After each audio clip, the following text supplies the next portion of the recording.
Good morning, good afternoon, good evening. This is your boy Jake Webber. Jake Webber is my YouTube username. So if you ever want to check out any of my video, I don't have that meaning, but use Jake Webber, Webbo, Jake Webber. So I just want to bring something to you today. I turned +1. I'm not gonna tell you my full age, but I just wanted to share something very important that could help some of you out. Some may take it to be like, oh, this dude like too much talking, but hey, I want you to be able to understand, recognize, and appreciate the blessings that are around you.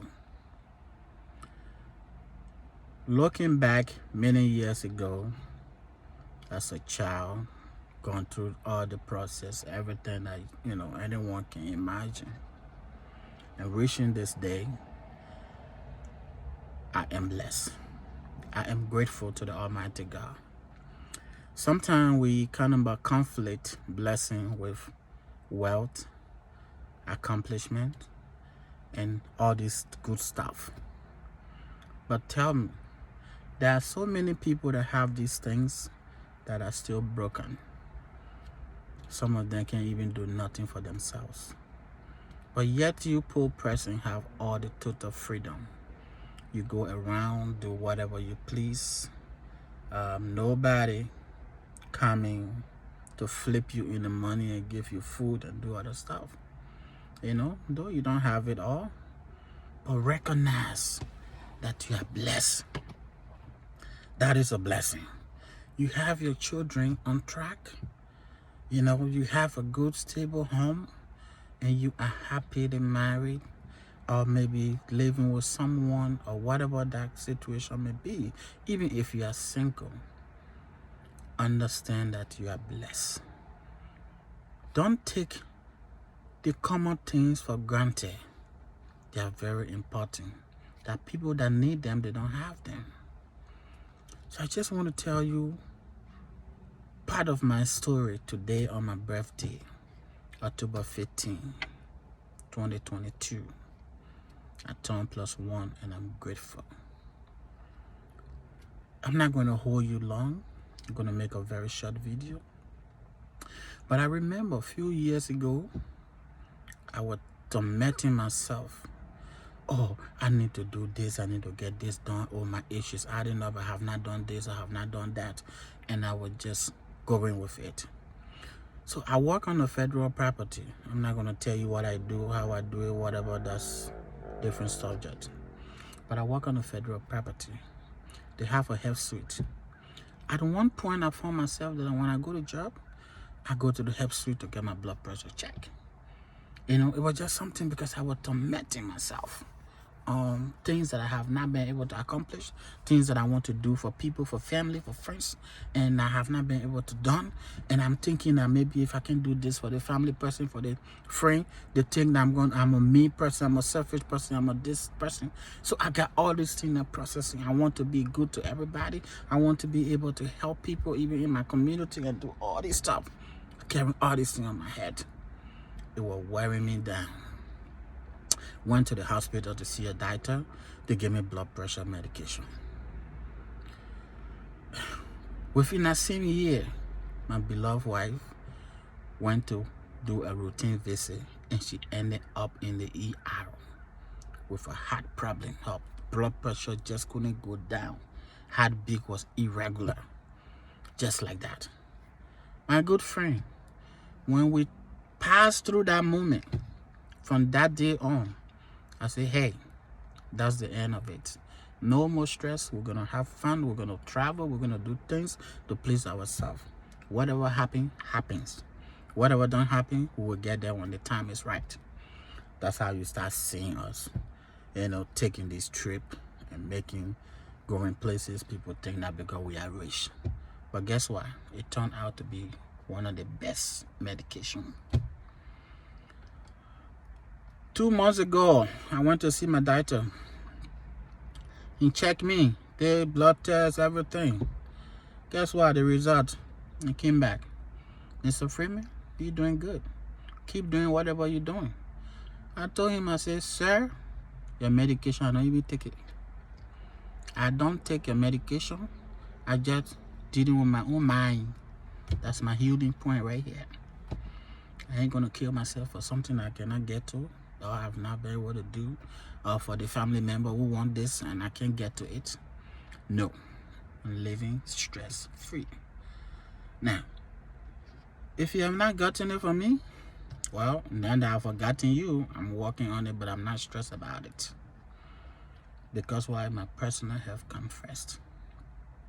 So for those of you who work 2, 3, 4, 5 jobs, it's good to look for the money. Don't get me wrong. I remember at one point when my older brother even visited the United States, I had these 2 jobs. I wake up in the morning, 6 o'clock, and I'm gone. Imagine my brother visiting. He didn't even see me. 6 o'clock, I'm gone. I finished the first one at 3, 4 o'clock. Then I gone to the next one that I was supposed to start about 5, 6 o'clock.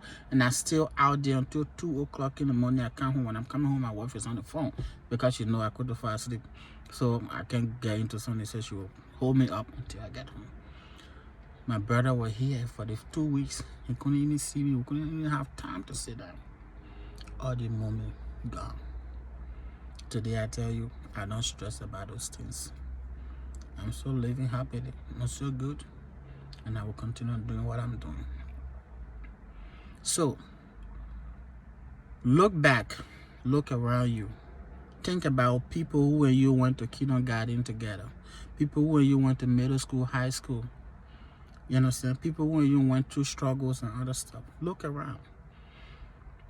Sometimes you realize that many of them are gone.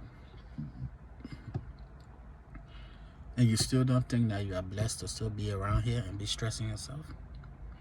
What else do you want God to do for you before you know that you are blessed? Now, for me, I'm not that kind of a church goer like every Sunday I must be in the church. But I tell you, I can challenge many of you that go to church every Sunday that your Christian faith cannot be matched with mine. The prayers that I do, yours cannot be matched with it. I also admire one of my cousins who is in Australia, which is an evangelist, always preaching on Facebook. His message is always on point. I'm not here to promote him because he's my relative, but if somebody is doing a good thing, we must tell the story.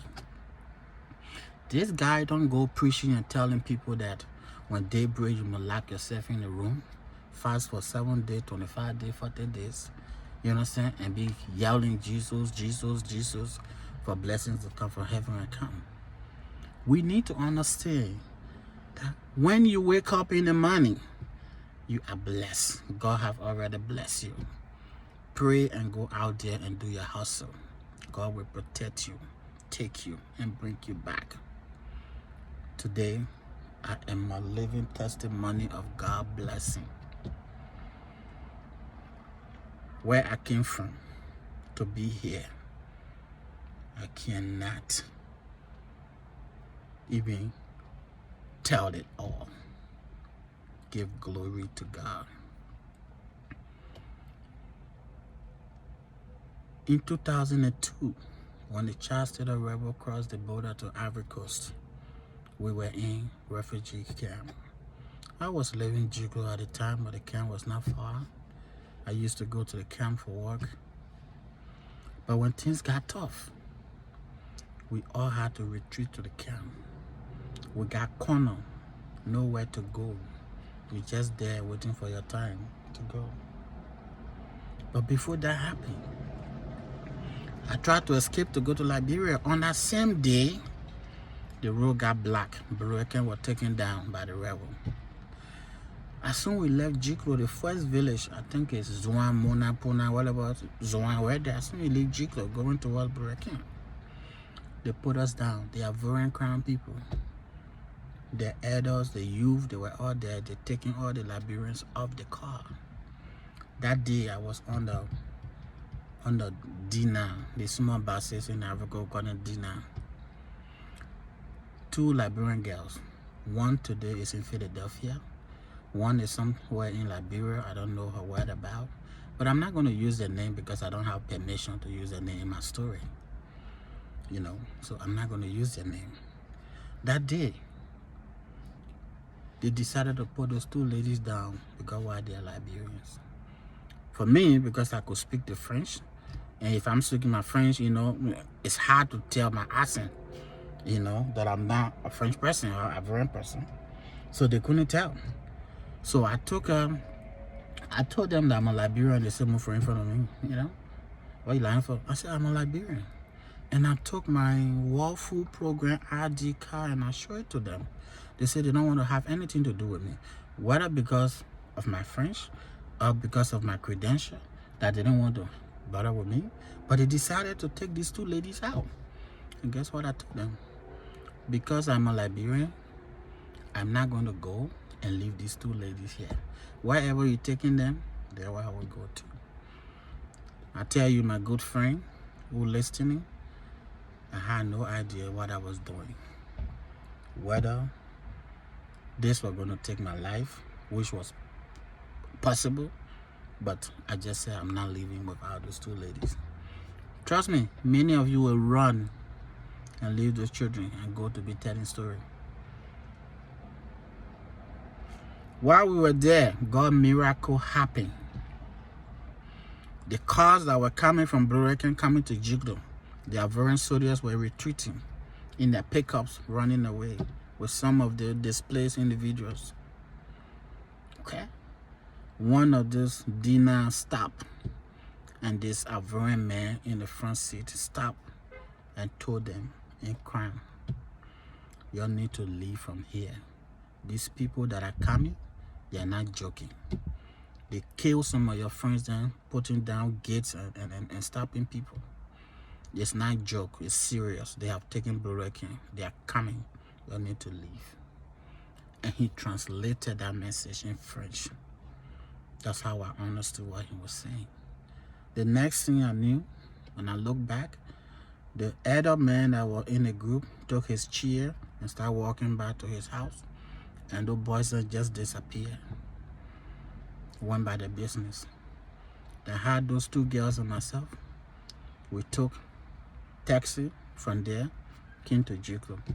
Imagine the Jiglo that were just leaving with movement. People everywhere in the street. In no time when we got there, you could drop pin in the street and hear the sound. The whole city is quiet. Everybody giving it. That's how I went back to my house. When I went there, my friend was there. I'm not going to use his name either because I don't have his permission. We went, packed whatever we could, and we retreated on the camp. This is how we live in the camp